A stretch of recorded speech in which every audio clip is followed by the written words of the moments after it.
Bom dia, pessoal, tudo bem? Sou o professor Enio. Gostaria de trazer algumas dicas para essa próxima prova do Enem, que acontece daqui a 2 semanas. Espero que vocês estejam se preparando, porque o Enem está chegando, vocês precisam estar preparados. O assunto dessa aula é sobre propriedades de compostos.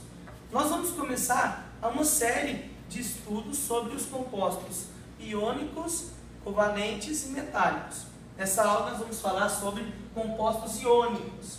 E é uma parte na química extremamente importante, porque ela depende de uma base muito bem firmada. Ou seja, para você compreender bem os compostos iônicos, você precisa ter um bom conhecimento de tabela periódica, consequentemente das propriedades de cada elemento. Portanto, se você ainda tem algumas dúvidas, anote aí, peça, pergunta no canal, que depois eu posso estar resolvendo você. Se não, pegue os livros, estude um pouquinho, para que você então compreenda esse tipo de ligação. O nosso foco é na propriedade desse tipo de composto. Eu linkei aqui 3 propriedades. No caso, a condução de eletricidade, os altos pontos de ebulição e de fusão, e destaco a não condução de eletricidade dos compostos iônicos. Olha só, quando falamos de condução de eletricidade, compostos iônicos conduzem eletricidade em 2 formas: em solução aquosa, ou seja, dissolvidos em água, ou fundidos. Isso acontece então a altas temperaturas, porque nós vimos que os pontos de fusão e ebulição dos compostos iônicos são altos.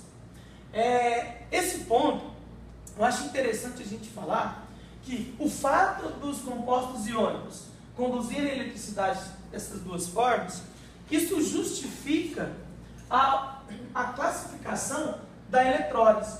O que é a eletrólise?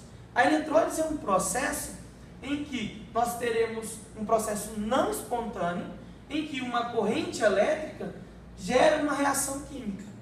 E essas reações químicas normalmente são utilizadas para a obtenção, por exemplo, de metais como sódio, como alumínio. Então, é um ponto bem importante na química. Numa próxima aula, nós falaremos exclusivamente da eletrólise. Mas, nesse momento, nós sabemos que a eletrólise existe. A eletrólise aquosa e a eletrólise ígnea. Tudo isso devido às propriedades dos compostos iônicos.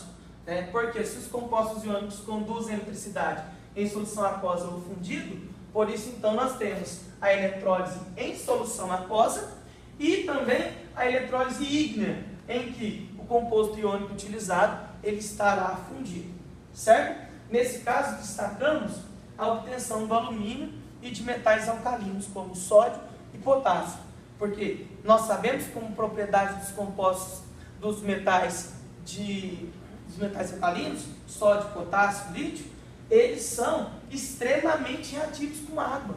Então, de forma alguma, conseguiríamos obtê-los por eletrólise aquosa. Não é mesmo? Uma outra propriedade interessante é os altos pontos de fusão e de ebulição. Eu quero falar um pouquinho sobre esses pontos, e isso justifica o fato de compostos iônicos serem separados da água quando estão em solução por destilação simples. Os métodos de separação de mistura sempre vêm aparecendo nas provas.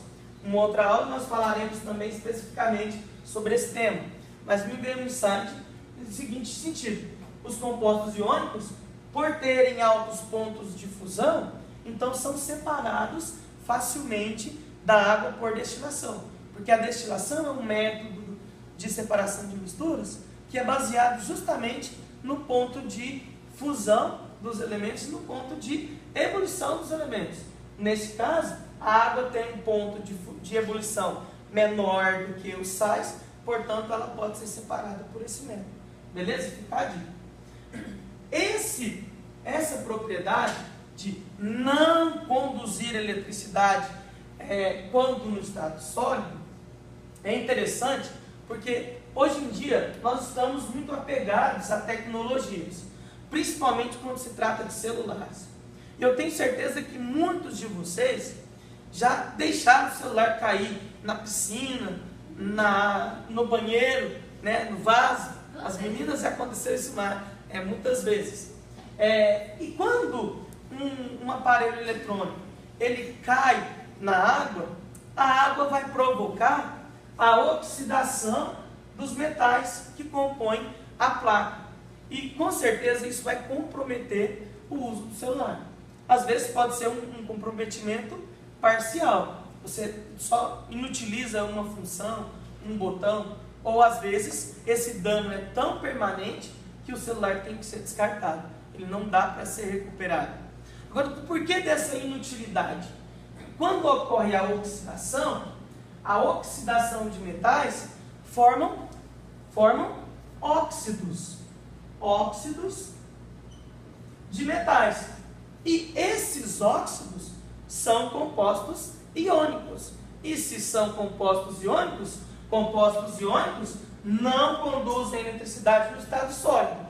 Toda a aplicabilidade do celular está relacionada à condução elétrica dele. Então, se uma placa corta a condução, né, em um certo caminho, né, lá em um certo circuito, isso vai ter a inutilização dessa tecla. Ou se essa oxidação ela é muito profunda e afeta várias áreas do circuito, ela vai ser então inutilizada permanentemente. Beleza? Fica a dica. Qualquer coisa, comente, pergunte, compartilhe com o seu colega. Grande abraço, beijo gordo.